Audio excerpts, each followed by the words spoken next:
नमस्कार, ज्योति सिंधरानी में आपका स्वागत है। आज मैं आपको बताने वाली हूँ कि आप अपने जन्म स्थान से दूर जाएंगे तभी आपको सफलता मिलेगा। अगर आप अपने जन्म स्थान पे हैं तो आपको सफलता बिल्कुल भी नहीं मिलेगा। ये देखने के लिए आपको क्या देखना है, या फिर जन्म स्थान पे ही सफलता मिलेगा, इसको देखने के लिए क्या देखते हैं। देखिए, कई बार क्या होता है ना कि हम वहाँ कोशिश करते हैं जहाँ से हमें कुछ नहीं मिल सकता है, लेकिन हमारे नसीब में कहीं और होता है। जैसे कहते हैं ना, एक स्टोरी है ना, एक चिड़िया थी, उसकी मौत कहीं और लिखी हुई थी, लेकिन वो कहीं और थी, तो नियति ने उसे वहां पहुंचाया, फिर जाके उस चिड़िया की मौत हुई। यमराज वाली कहानी शायद सबको पता नहीं है, तो किसी और दिन मैं सुनाऊंगी आपको। तो होता क्या है ना कि आपका कहीं ना कहीं आपका कर्म जो है ना कहीं और लिखा होता है। आप जन्म तो कहीं ले लेते हैं अपने कर्मों के अनुसार, लेकिन आपको कर्म क्या करना है, कहाँ करना है, ये सब लिखा हुआ रहता है।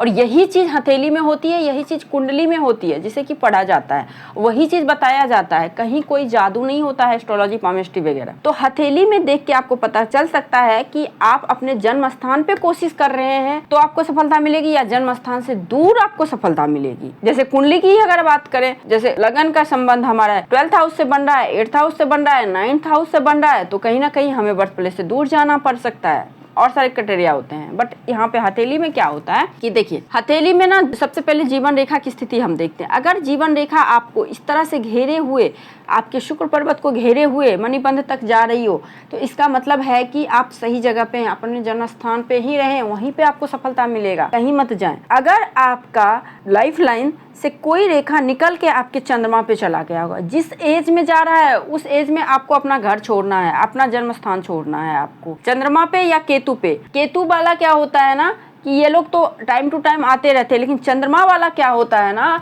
कि अगर लाइफ लाइन से कोई लाइन निकल के चंद्रमा पे जाए तो इसका मतलब है कि आप अपने जन्म स्थान से दूर जाएंगे भी और वहां रहेंगे भी, वहां सेटलमेंट का भी योग है। केतु पे है तो आना जाना लगा रहेगा, लेकिन वहां पे आप ऐसा नहीं कि आप जन्म स्थान को त्याग देंगे, त्यागते नहीं है। लेकिन हाँ, देखेंगे कई बार कि हम लोग पूरा जीवन नौकरी कहीं और किए, लेकिन रिटायरमेंट के बाद वापस घर आए, वापस जन्म स्थान पे आए। तो अगर ऐसा कंडीशन बनता है तो यही होता है। अब जन्म स्थान यहाँ पे कहने का मतलब ये होता है, विदेश घर से दूर जाने का मतलब ये होता है, ये नहीं कि आप गांव के हैं शहर में चले गए, नहीं, ऐसा नहीं होता। इसमें होता है क्या कि आप ऐसे जगह पे जाएंगे जहाँ पे कल्चर अलग है, भाषा अलग है, खान पान अलग है, रहन सहन अलग है। बिल्कुल भी नॉर्थ है तो साउथ जाएंगे, साउथ है तो नॉर्थ आएंगे। अगर आपके लाइफ लाइन से कोई भी रेखा निकल के, कोई भी शाखा निकल के चंद्रमा पे जाए, या फिर लाइफ लाइन खुद ही मूव करके चला जाए, तो ऐसे लोग तो वापस ही नहीं आते हैं। कई बार तो घर भी बेच बेच के रह जाते हैं। अगर मान लीजिए शाखा निकले तो फिर वापस लास्ट स्टेज में आफ्टर 60 घर जाएंगे। अगर ये शाखा नहीं निकले तो नहीं जाएंगे। अगर ये इस तरह से टच करे तो ये भी बताता है कि आपका यात्रा होता रहेगा, दूर दूर की यात्राएं होती रहेंगी। लेकिन लाइफ लाइन का कंडीशन बताता है। लाइफ लाइन क्या है? आपका जीवन है ना, आप हो खुद, आपका बॉडी है, आपका फिजिकल बॉडी है,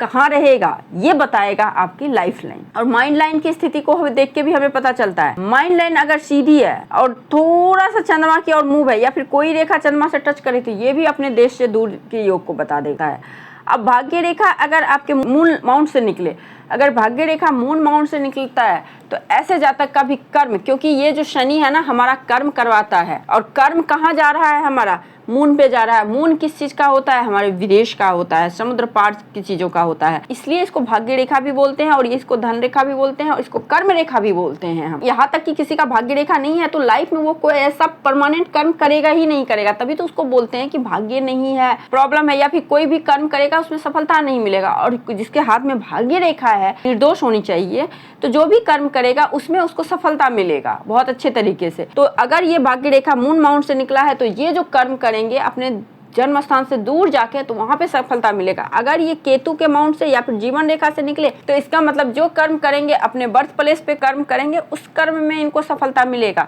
और अगर चंद्र के माउंट से निकले तो ऐसे जातक को जनता के द्वारा सफलता मिलता है, दूसरे लोगों के क्रेडिट से सफलता मिलता है। सपोज हमने पढ़ाई किया, पढ़ाई करके हम कोई जॉब कर रहे हैं, तो वो हमारा खुद का मेहनत है। कई बार क्या है, हमने सेवा किया, मेहनत तो हर चीज में होता है, बट क्रेडिट जो है ना, ठीक है हमने नौकरी किया तो उधर से तो सरकार हमें पैसे देंगे ही, लेकिन अगर इस तरह से मून लक लाइन हो तो इसका मतलब होता है कि आपकी सफलता का, आपके कर्म का, आपके धन का जिम्मेदार जनता है, दूसरे लोग हैं, अननोन लोग हैं जो आपको नहीं जानते हैं, वो देंगे धन, वो आपको सारा कुछ कर्म करवाएंगे, धन देंगे। तो यही होता है। मैं किसी दिन आपको डिटेल में इसका फंडा बताऊंगी, बहुत अच्छी चीज है। लक लाइन अगर चंद्रमा के माउंट से निकल रहा है तो इसका मतलब है कि आपको दूसरों के द्वारा सफलता मिलता है। जैसे नेता, अभिनेता, आजकल के भाषा में इन्फ्लुएंसर कह लीजिए, उनके हाथ में मून लक लाइन होता है, उनके हाथ में राहु से निकला हुआ लक लाइन होता है और कर्म स्थान पे जाता है। तो अगर राहु से निकला हुआ लक लाइन हो और आपका लाइफ लाइन बिल्कुल ऐसे हो तो कई लोग घर बैठे ही बहुत पॉपुलर हो जाते हैं। इस तरह से